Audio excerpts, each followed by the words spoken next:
மூலமா தாவேக தொண்டர்களும் தமிழக மக்களும் ஒண்ணு மட்டும் தான் புரிஞ்சுக்கணும். இதனால் விஜயின் அரசியலுக்கு எதுவும் பிரச்சனை வந்துருமா? இதனால் விஜயின் அரசியல் பின்னோக்கி சென்றுடுமா? ஒரு இடைஞ்சல் வந்து என்கிட்ட எலெக்ஷனுக்கு இன்னும் 2 மாசம் தான் இருக்கு. அப்படிப்பட்ட இருக்கிற சூழ்நிலையில் இது விஜயின் தனிப்பட்ட வாழ்க்கை. அது அவங்க 2 பேரும் பேசி முடிவெடுத்துக்குவாங்க. இந்த மீடியாரையும் சும்மா விட மாட்டாங்க.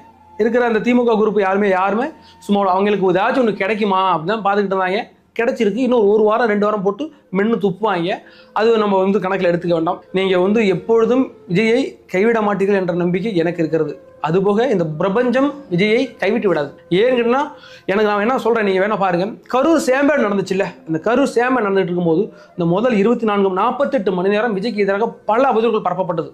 அவர் சைக்கோ, ரூத்தில் சைக்கோ அப்படிங்கிற மாதிரி சொல்லிட்டு இருந்தாங்க. ஆனால் அடுத்த 2 நாளே அது எல்லாமே மாறி அரசின் மீது தான் தவறு இருந்துச்சு, விஜய் மீது எந்த தவறு இல்லைன்னு மக்களே உணர்ந்து வெளில கொண்டு வரலையா? இன்னைக்கு இப்படி வரலையா? இதெல்லாம் கடந்து போகும். எல்லாரும் எவ்வளவோ பெரிய அரசியல் தலைவர் வாழ்க்கையிலாம் இதை விட மோசமாலாம் நடந்திருக்கு. பால்டாயில் குடிச்ச கதையெல்லாம் கேள்விப்பட்டிருக்கிறீங்களா? அதெல்லாம் அவங்க கடந்து போகலையா? அதான் சொல்றேனே, 3 கல்யாணம் பண்ண கருணாநிதியை நம்ம கொண்டாந்து 5 முறை முதலமைச்சர் ஆக்கின தமிழ்நாடு விஜய் அவர்களை இதெல்லாம் ஒரு பெரிய விஷயமா எடுத்துட்டு போக மாட்டாங்க. டிவிகே தொண்டர்கள் நீங்க உங்க வேலையை பாருங்க, இதெல்லாம் பெருசா கண்டுக்காதீங்க. இந்த இடத்துல இன்னைக்கு வந்து இறங்கி அடிச்சிட்டு இருக்காங்க சோசியல் மீடியாவில். மீடியாவுக்கு வேற வேலையே கிடையாது. முழுக்க இன்னும் 1 வாரத்துக்கு அவங்க இதான் வேலை வச்சுங்களேன். நம்ம அதெல்லாம் கண்டுக்காம உங்களுடைய வேலையை நீங்க பார்க்கலாம்.